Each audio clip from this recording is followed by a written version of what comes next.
Prime ஃபேக்டரைசேஷன்னா என்னென்னா 48 2 3 5 7 11.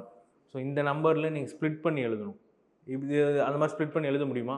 2^4 × 3 2 3 அதில் தான் நான் ஸ்ப்ளிட் பண்ணி எழுதியிருக்கேன். கரெக்டாக? 2^4 16 16 × 3 48 ஸ்ப்ளிட் பண்ணி எழுதிட்டேன். நெக்ஸ்ட் 108 108 வந்து சொல்லுங்க பாப்பா, அந்த மாதிரி எழுதலாமா? அப்போ இது எப்படிலாம் 3³ × 2² எழுதலாம். 3³ அப்படின்றது 27, 2² ரெண்டுத்தையும் மல்டிப்ளை பண்ணால் என்ன வரும்? 108. ஸோ ப்ரைம் ஃபேக்டரைசேஷன்னா என்னென்னா கொடுத்துருக்க நம்பரை 2 3 5 7 11. ஸோ இந்த நம்பர்ஸ்ல ஸ்ப்ளிட் பண்ணி எழுத தெரியணும். நெக்ஸ்ட் 140 எப்படி எழுதலாம்? 2 × 70. இதை வந்து 35 × 2ன்னு எழுதலாம். அடுத்து 5 × 7. அப்போ என்ன வரும்? 2² × 5 × 7. கரெக்டாக? 5 7s are 35, 35 × 4 வந்து 140.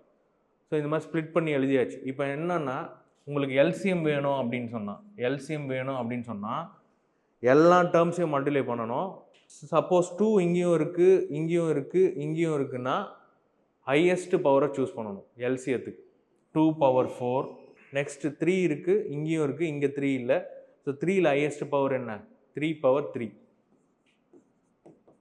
நெக்ஸ்ட் வந்து பார்த்தீங்கன்னா அடுத்து 5 இருக்குது, 7 இருக்குது. எல்லாத்தையும் மல்டிப்ளை பண்ணிடணும். 5 × 7. அப்போ என்ன வரும் பாருங்கள்? 16 × 27 × 35. மல்டிப்ளை பண்ண சொல்லுங்கள் பார்ப்போம். 3780. இதுதான் வந்து எல்சிஎம் முடிஞ்சிச்சு. நெக்ஸ்ட் ஹெச்சிஎஃப் பாருங்கள். ஹெச்சிஎஃப் என்னென்னா இது மூணுத்துலேயும் காமனாக எது இருக்குதுன்னு பார்க்கணும். காமனாக என்னென்னலாம் இருக்குது? 2 இங்கே இருக்குது காமனாக, இங்கே இருக்குது, இங்கேயும் இருக்குது. கரெக்டாக? வேறு எதாவது காமனாக இருக்கா? 3 வந்து பார்த்தோன்னா ரெண்டுத்தில் தான் இருக்குது, இங்கே இல்லை. 5 வந்து இங்கே தான் இருக்குது, 7ம் இங்கே தான் இருக்குது. அப்போ எது மட்டும் காமனாக இருக்குது? 2 மட்டும் தான் இருக்குல்ல.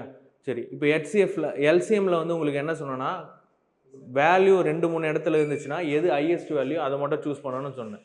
ஹெச்சிஎஃப்பில் எது லீஸ்ட் வேல்யூவோ அதை தான் சூஸ் பண்ணணும். இப்போ 2க்கு வந்து 2^4 இருக்குது, 2² இருக்குது, 2² இருக்குது. அப்போ எது லீஸ்ட் வேல்யூ? 2². அப்போ 2² மட்டும் சூஸ் பண்ணுங்கள். அது மட்டும் தான் மூணுத்துலேயுமே ப்ரெசென்ட் ஆகிருக்கு. ஸோ 4 தான் உங்களோட ஹெச்சிஎஃப்.